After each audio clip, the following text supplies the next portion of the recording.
¿Qué tal? ¿Cómo están? El día de hoy vamos a comenzar a ver un nuevo autor, en este caso es Kant, y vamos a ver el tema de la ilustración. Entonces vamos a ver un texto del final de la obra de Kant, Basis of Clerum, que es la ilustración, y pasemos a compartir como siempre la pantalla, que es lo que nos importa ahorita, ¿no? Entonces vamos compartiendo pantalla. Como les digo, es un texto de 1784, ¿no? Los apuntes sobre la ilustración, Basis of Clerum. Tenemos ahí una imagen de Kant observando en ese momento la representación del cosmos, ¿no? De la Vía Láctea, por lo menos del sistema solar, ¿no? Eh, la ilustración implicará abandonar las meras opiniones, las cuales, a pesar del adjetivo utilizado, constituyen la tradición. Esto es el complejo sistema de creencias que conforman nuestra manera de representarnos el mundo, donde lo antiguo tiene un lugar preponderante. De ahí que la ilustración busque emanciparnos de nuestros prejuicios, ¿no? La ilustración entonces se enfrentará a tres espacios que se niegan al diálogo. El modelo del poder del antiguo régimen, ¿no? Del ancien régime, la tradición y los prejuicios, ¿no? Esos son tres espacios con los que la ilustración tiene que dialogar, quiere romper, quiere cambiar, quiere modificar, pero son espacios que no quieren cambiar, ¿no? Porque la autoridad del poder estamental, la idea de la tradición, ¿no? Las ideas preconcebidas, no quieren obviamente ser modificadas, cambiadas, ¿no? No quieren variar. Entonces la ilustración quiere llamar la atención sobre temas como la justicia, la razón, la igualdad, la libertad, la verdad, la investigación. Si se dan cuenta, todos estos conceptos e ideas en la actualidad son de suma importancia y son aceptados, pero también si se dan cuenta, esto ha significado entonces que en la historia de Occidente ha habido una evolución, un crecimiento, un desarrollo, ha ido habiendo el ingreso de estas ideas y la constitución de esas ideas, ¿no? No es que en el mundo antiguo no existiera la justicia, pero no tenía las prerrogativas que tienen en el mundo actual. También el uso de la razón, o el tema de la igualdad, por ejemplo, ¿no? Que los seres humanos seamos iguales, el tema de la libertad y la importancia de la libertad, ¿no? El tema del conocimiento y la investigación. Entonces, vamos centrándonos en el texto de Kant, ¿no? De qué es la ilustración, ¿no? Was ist Aufklärung. Por ello es importante, por ejemplo, ver este recuadro, ¿no? De la ilustración, ¿no? Que la ilustración fue un movimiento cultural e intelectual europeo que se desarrolló principalmente en Francia e Inglaterra, desde finales del siglo XVII hasta el inicio de la Revolución Francesa. Fue denominado así por su declarada finalidad de disipar las tinieblas de la humanidad mientras las luces de la razón. El siglo XVIII es conocido por ese motivo como el siglo de las luces, ¿no? Entonces, como ven, hay un recorrido histórico que pueden revisar luego con más calma cuando tengan el PPT, ¿no? Del discurso del método de Descartes, ¿no? De Descartes, que lo conocemos nosotros por la clase, hasta la Revolución Francesa, ¿no? Y ahí tenemos, por ejemplo, Adam Smith, el espíritu de las leyes de Rousseau, de Montesquieu, perdón, Voltaire, ¿no? Newton, ¿no? Que hemos hablado cuando hemos visto Hume. Entonces ahí tenemos varios autores, se podría agregar, por ejemplo, también Rousseau, ¿no? Entonces, que inspiró a autores como Hume y a Kant, ¿no? ¿Y cómo era la ilustración en Prusia? Recuerden de que Kant vivía en Königsberg, precisamente en Prusia, ¿no?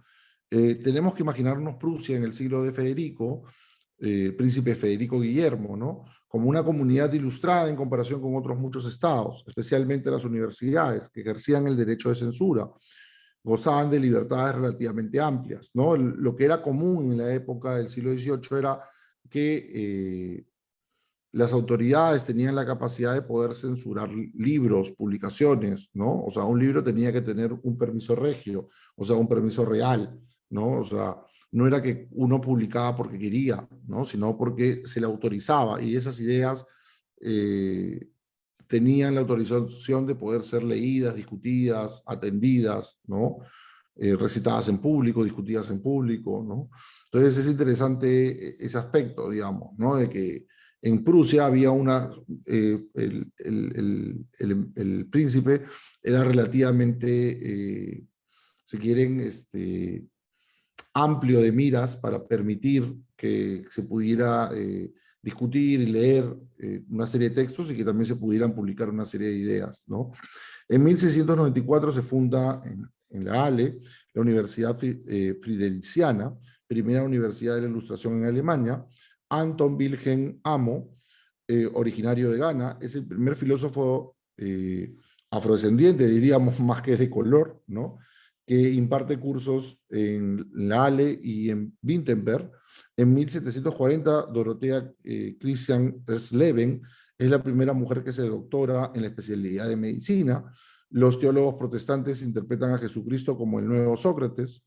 En Neil Leben, acerca de Halle, Karl Friedrich Barth, que ve en la libertad de prensa un derecho humano, regenta una taberna en su viña e imparte cursos en la universidad. Más tarde surgirán problemas. Su sátira sobre el edicto religioso de 1788 lo terminará llevando a la cárcel. Pero esos tres ejemplos creo que sirven para ilustrar que es un periodo bastante abierto, bastante, digamos, particular, en el sentido de que se otorgan libertades y se brindan condiciones como no había o como no era normal en otros reinos, ¿no? Ahí tenemos la imagen de Anton Wilhelm Amo, ¿no? Ahí tenemos una estampilla que salió en conmemoración a la figura de Dorothea Sleben, ¿no? Que es una médico, graduada, doctorada, ¿no? Comencemos a ver el texto de Kant, ¿no? ¿Qué es la ilustración? La ilustración, dice Kant, es la liberación del hombre de su culpable incapacidad. La incapacidad significa la imposibilidad de servirse de su inteligencia sin la guía de otro. Esta incapacidad es culpable porque su causa no reside en la falta de inteligencia, sino de decisión y valor para servirse por sí mismo de ella sin la tutela de otro. Sapere aude, ten el valor de servirte de tu propia razón. He aquí el lema de la ilustración. Eso es lo que significa el término sapere aude, ¿no? Ten el valor de servirte de tu propia razón, ¿no? Atrévete a pensar, podríamos traducirlo nosotros de forma más coloquial. Así comienza el texto de qué es la ilustración de Kant, digamos, ¿no? Unmündigkeit se suele traducir por minoría de edad o por incapacidad, ¿no? Es el término que utiliza acá Kant para referirse a esta culpable incapacidad, ¿no? Esa idea de incapacidad. Pero debería tenerse en cuenta que ese no es el sentido literal de la palabra, ¿no? Para Kant implica Unmündigkeit el no ser autónomo, es decir, no ser capaz de ser autosuficiente. ¿Esto qué significa? Poder dar cuenta de uno mismo, ¿no? O sea, ¿por qué es importante poder dar cuenta de uno mismo?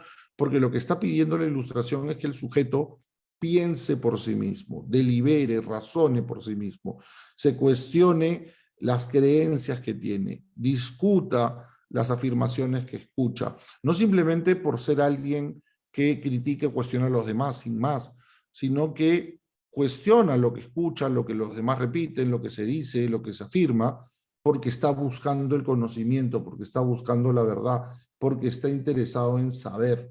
Y la única manera de poder realmente saber es precisamente investigando, preguntando, cuestionando.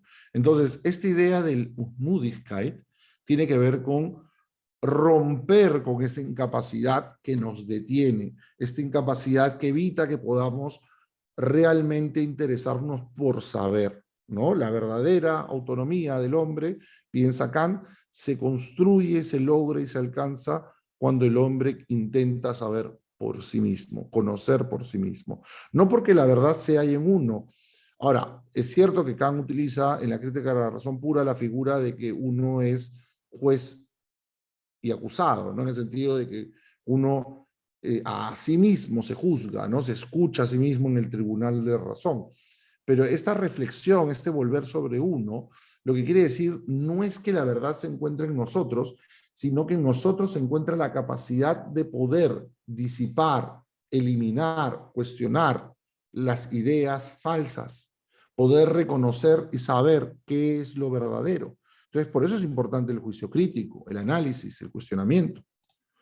Esto debe ser puesto en el marco de la condición política del individuo de la primera modernidad, que está en el proceso de tránsito de una sociedad estamental, o sea, esto es jerárquica, donde la gente nace en una posición y muere en esa posición y no hay forma de cambiar las cosas, a una sociedad más liberal e igualitaria, ¿no? Donde puede haber mayor capacidad, mayor posibilidad de que tus habilidades, tus capacidades te puedan entronar, te puedan colocar en otra situación, ¿no? Te puedan permitir mejorar tu vida, ¿no?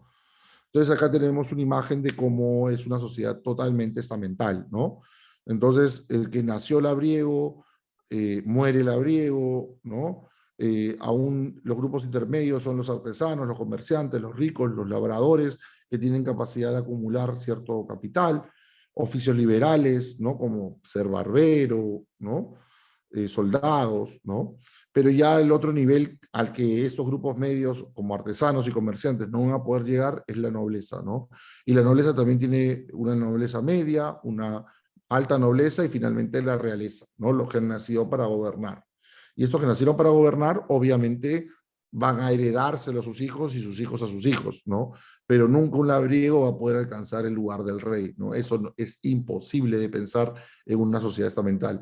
Precisamente lo que va a traer de ruptura la Revolución Francesa es precisamente la idea de una sociedad estamental, ¿no? Por eso Hannah Arendt cuenta esta anécdota, que lo más probable es que no sea verdad, pero el secretario de Luis XVI, al ver las revueltas en París, le pregunta a su secretario, ¿no?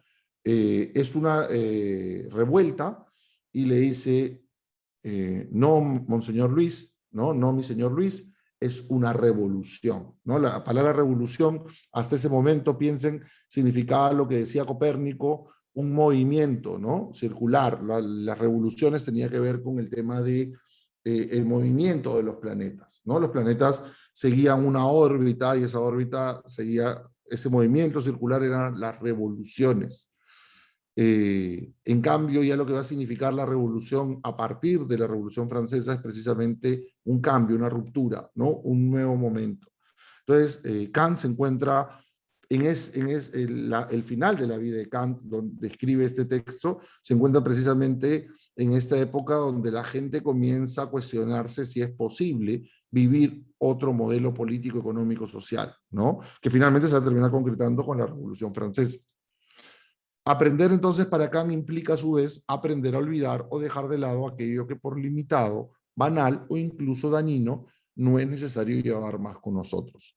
Es la promesa de la autonomía y de la emancipación kantiana realizada a través del conocimiento, ¿no? El tema de la autonomía es fundamental en Kant. Ser un sujeto autónomo es pensar por uno mismo, tener la capacidad de poder indagar, cuestionar, aprender, ¿no? Preguntar. Eso no quiere decir de que uno no tenga que leer, por el contrario, tiene que leer, tiene que buscar lo que la tradición, los sabios han dicho, pero no simplemente conformarse con lo que Philosophus Dixit, Magister Dixit, sino que tengo que preguntarme por mí mismo, ¿esto es real? ¿Esto es correcto? Y si no lo es, ¿qué es lo verdadero? Para el pensador de Königsberg, la ilustración nos coloca en una perspectiva que amplía nuestra humanidad, dado que nos permite vislumbrar todo aquello que el conocimiento nos permite hacer, tanto crear nuevas soluciones a viejos problemas, como aprender del pasado que hay preguntas que su propio sentido se encuentra en poder formularlas, no necesariamente responderlas. Eso también hay que entender, hay preguntas que pueden quedar sin respuesta, pero atrevernos a indagar en relación a ellas es fundamental, ¿no? Cito acá el texto de la ilustración. Para esta ilustración no se requiere más que una cosa, libertad. Y la más inocente entre todas las que llevan ese nombre, a saber, libertad de hacer uso público de su razón íntegramente. Mas oigo exclamar por todas partes, nada de razones. El oficial dice, no razones y haz la instrucción. El funcionario de Hacienda, nada de razonamientos, a pagar. El reverendo, no razones y cree. Solo un Señor en el mundo dice, razonad todo lo que queráis y sobre lo que queráis, pero obedeced. Aquí nos encontramos por doquier con una limitación de la libertad. Pero, ¿qué limitación es obstáculo de la ilustración? ¿Y cuál, por el contrario, estímulo? Contesto, el uso público de su razón le debe estar permitido a todo el mundo. Y esto es lo único que puede traer ilustración a los hombres.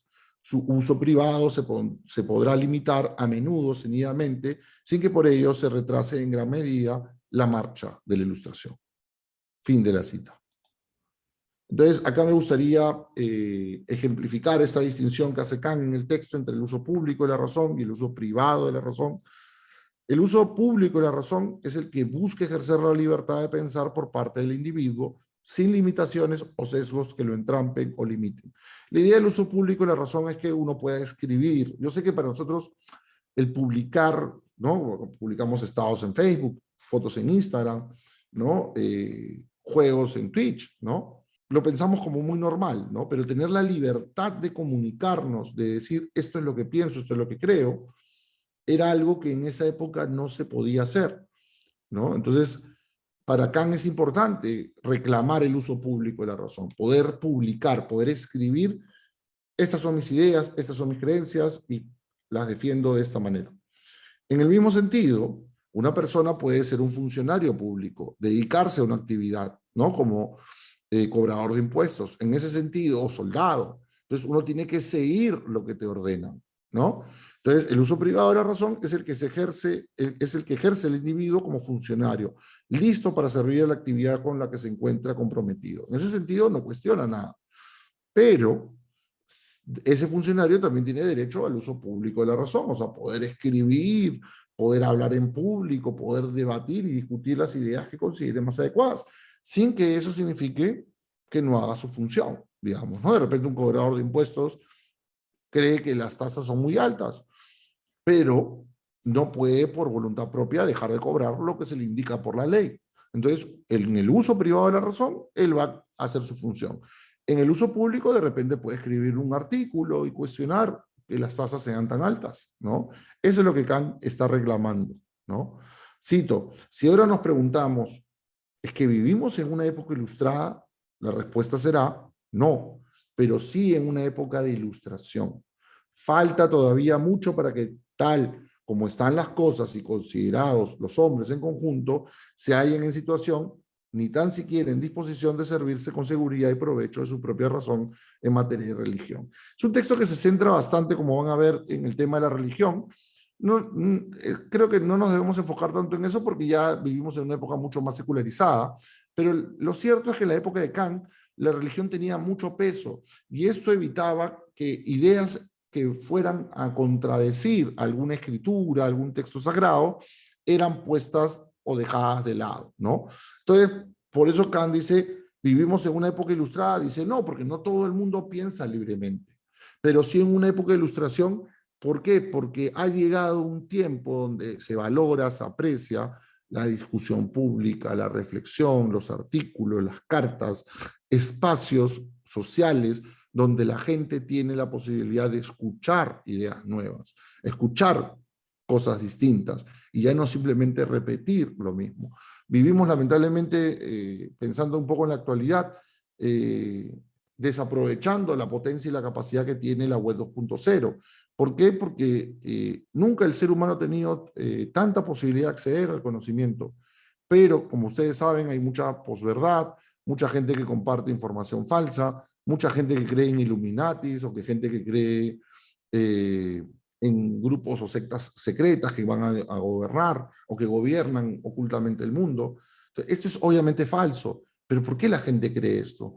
Porque muchas veces es más fácil creer en cosas así que realmente preguntar, indagar, investigar, porque la verdad, a pesar de que está ahí para nosotros, ir tras ella, buscarla, exige y demanda un esfuerzo. Entonces es más cómodo repetir el meme, es más cómodo repetir lo que todo el mundo dice, lo que todo el mundo afirma, ¿no? Es más sencillo, ¿no? Cito, ¿qué me interesa del lema de la ilustración? ¿Qué me importa mi minoría de edad si el estado del ánimo es bueno, la familia está bien de salud y los campos están cultivados? La respuesta es evidente. Recuerda a Rousseau, quien no se esfuerza por su mayoría de edad, quien no se interesa por superar sus prejuicios y vivir en condiciones legales y políticas en las que el despotismo, la estupidez y la arrogancia del poder sean superados de acuerdo con unos principios, paso a paso no se interesará por su autodeterminación. A esta persona le es indiferente su razón, su voluntad libre y su propio yo.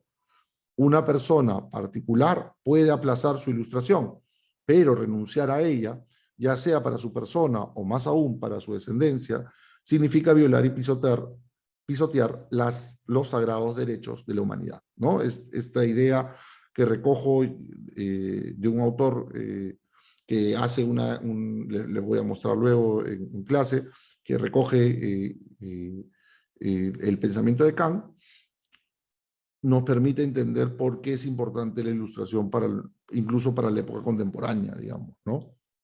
Entonces, nada, con esto cerramos el día de hoy.